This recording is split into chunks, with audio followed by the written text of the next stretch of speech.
তো guys finally আমরা সুলতানগঞ্জ পৌঁছে গেলাম। বলবো पार्वती पते हरे हरे महादेव বলবো হর মহাদেব।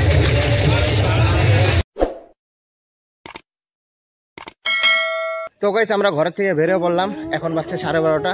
তো প্রথমে যাই আমি মা বাগেশ্বরী মন্দিরে, সবাই মায়ের দর্শন করি, আর আমার সাথে যাচ্ছে আমার বন্ধুগুলো। তারপর যাব আমরা স্টেশনে। আমরা আইসা পড়লাম বাগেশ্বরী মন্দিরে, এখন মায়ের দর্শন করে নিই প্রথমে সবাই।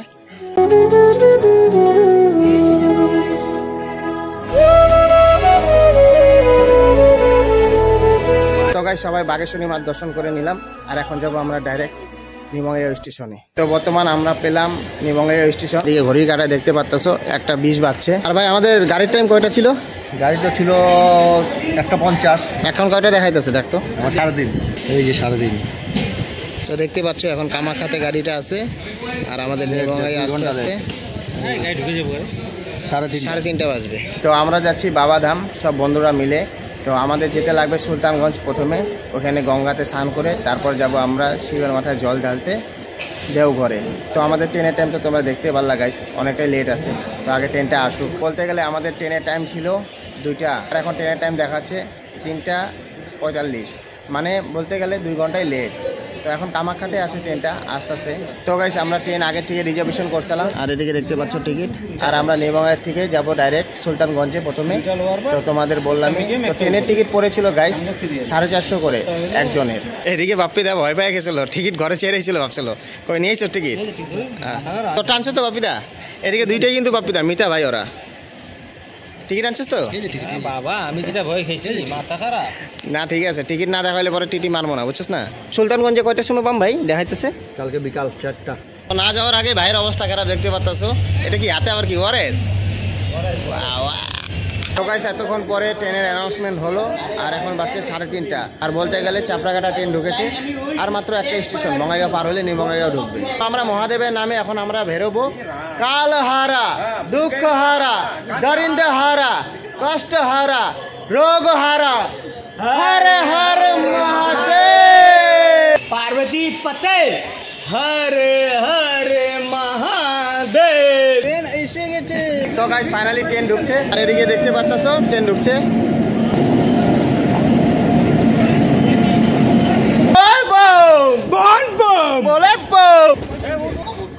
তো গাইস ফাইনালি নিমঙ্গাইয়া থেকে ট্রেনটা ছেড়ে দিল।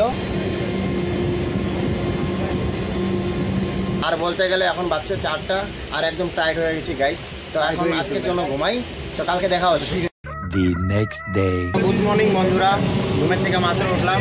আর এদিকে দেখতে পাচ্ছ 9:01 বাজছে। তো মুখ ধুয়ে আসলাম মাত্র, আর এদিকে আছে বারবন, তো এটা খাচ্ছি এখন। তো গাইস অনেকক্ষণ হলো মহেশকুট নামে স্টেশনে, মানে ট্রেনটা রাখছে মোটামুটি ধরো 20 মিনিট খানি হলো। এদিকে দেখতে পাচ্ছ মহেশকুট নামে স্টেশন, তারপরে আছে চাঁদবানি, তারপরে আমরা সুলতানগঞ্জ পাবো। ট্রেনটা ছাপতাছে না, বহুত লেট হয়ে গেল। মোটামুটি এখানে 20 মিনিট মতন হইলোই। ভাই গরমটা কেমন এখানে? গরম বলতে গেলে আমাদের নিউ বঙ্গাইগাঁও থেকে এখানে একটু বেশি আছে। তো একটু আগে ওইখানে বৃষ্টি পড়ছিল, কি যেন স্টেশনটা পার করলাম কিষানগঞ্জের পরে আলুয়াবাড়ি রোড, তো এখানে বৃষ্টি পড়ছিল, এখানে একটু গরমটা বেশি আছে। জানি না কত টাইম লাগবে, আরো এমনি তো লেট আছে গাড়ি 1.5 ঘন্টা। তো গাইস ফাইনালি ট্রেন ছেড়ে দিল।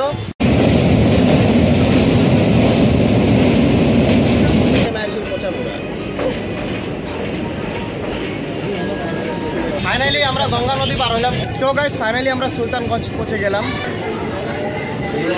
বলবো বলবো ফাইনালি ট্রেনের থেকে নেমে বললাম, দেখতে পাচ্ছ কেমনটা ভিড়। তো সবাই নামছে, আর এদিক থেকে উঠছে সবাই, দেওঘরে যাবে। আচ্ছা আমরা তো স্টেশনে নামলাম, এবার কোন ওই পারে যেতে লাগবে? ওই পারে যেতে লাগবে, ওই পারে ওখানে ঘাট আছে, ঘাটে স্নান করবো, তারপরে জল নেবো, আগে নাস্তা করবো, তারপরে জল নেবো, তারপরে হাঁটা দেবো। আর গাইস বলতে গেলে ওয়েদারটা বড়িয়ে আছে, বলার মতন না, একদম বৃষ্টি পড়ছে, মানে সেমন একটা গরম লাগতেছে না। তো প্রথমে আমরা যাই, একটা অটো ধরি, তারপর একটা রেস্টরুম নিব, তারপর যাব আমরা ওখান থেকে ডাইরেক্ট মানে গঙ্গা নদীতে যাব, স্নান করব আর জল উঠাবো ওখান থেকে। তো বলতে গেলে এবার আমি প্রথমবার আসলাম বাবাধামে। আর এদিকে চারো সাইডে দোকানে দোকান, আমরা অটো পাইলাম না, এদিকে রাস্তাগুলো ব্লক করা আছে। তো এখন আমরা হেঁটেই যাচ্ছি, আর এখান থেকে মোটামুটি ধরো 1 কিলোমিটার লাগবে আমাদের গঙ্গা নদী যেতে। আর আমরা যাচ্ছি এখন জল ভরাতে। মানে আগে রেস্টরুম নেবো, তারপর যাবো জল ভরাতে। আর এদিকে সবাই জল ভরে আসতেছে। বল বম বল বম বল বম। তো ফাইনালি আমরা রেস্টরুমে এসে বললাম, এদিকে আছে সবাই রেস্ট করছে, এদিকে সবাই বল বম। আর নদী কোথায়? এই যে নদীর পাশেই দেখা যাচ্ছে। তো এদিক দিয়ে গাইজ দেখা যাচ্ছে এখন নদী, আমাদের ঠিক রেস্টরুমের অপোজিটেই। তো প্রথমে আমরা অল্প রেস্ট করে নিই, তারপর যাব। তো আমরা রেস্ট করে বেরিয়ে পড়লাম। এখন কিছু খিদা পেয়েছে, নিরামিষ আইটেম যেরকম ভাত বা কিছু হোক খেয়ে নেই, দই চিড়া হোক, তো খেয়ে নেই প্রথমে আমরা গিয়ে, তারপর আমরা যাব স্নান করতে। তো এসে বললাম আমরা হোটেলে, এদিকে সবাই বসে পড়ছে। তো এদিকে অর্ডার দিয়েছিলাম, খাওয়া এসে বললো ভাত ডাল সবজি, চলো প্রথমে খেয়ে নেই। তো ফাইনালি খাওয়া দাওয়া শেষ, আর এখন আমরা যাবো ঘটি আছে, এদিকে আছে ব্যাগ। তো বাজার করে নিই প্রথমে ঘটি।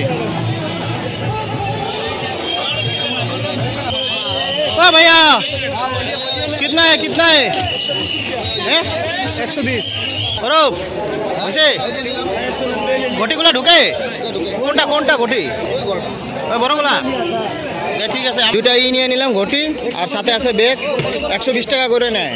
এদিকে ব্রাইটিশ কালারের আছে গাইস, তোমরা আসলে নিতে পারবা।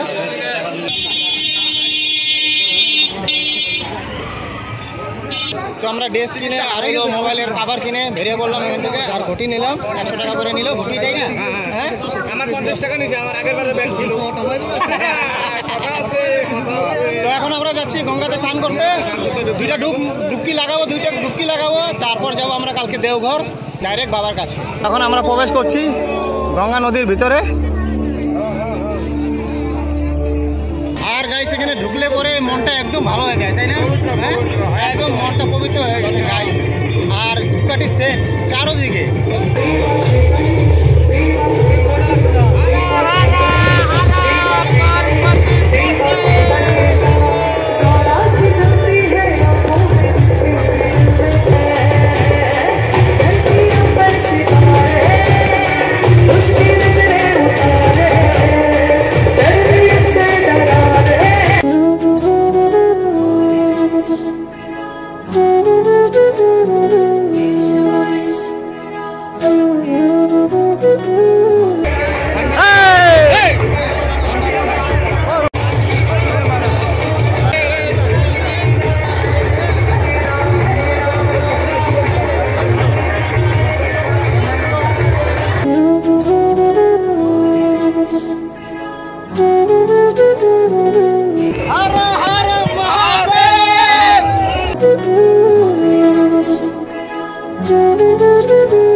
বাবার জন্য, এটা হলো ভাগনার জন্য। গঙ্গা স্নান করে বেরিয়ে পড়লাম আমরা দেওঘর যাওয়ার উদ্দেশ্যে, মানে বাবা ধামে।